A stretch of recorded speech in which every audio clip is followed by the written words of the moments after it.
Samantala nasa kote sa ikinasang operasyon ng Northern Police District, katuwang ang Police Regional Office 3, ang isang mag-live-in partner na sospek sa kasong pagpatay sa Caloocan City. Alamin ang detalye ng report mula kay Patrolwoman Verna Gondran.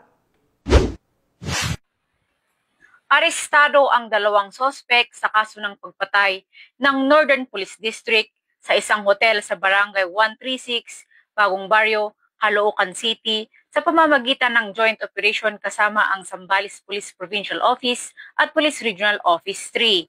Pasado 11:20 ng umaga, unang nadakip ang 30-anyos na babae habang bumibili ng sigarilyo. Kasunod ang kanyang 34-anyos na live-in partner na nahuli sa loob ng kanilang silid.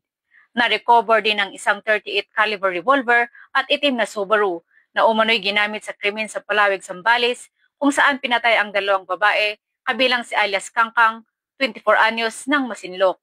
Kasalukuyang nasa kustodiya ng Zambales PPO ang mga sospek, baril at sasakyan para sa kaukulang investigasyon at pagsasampa ng kaso.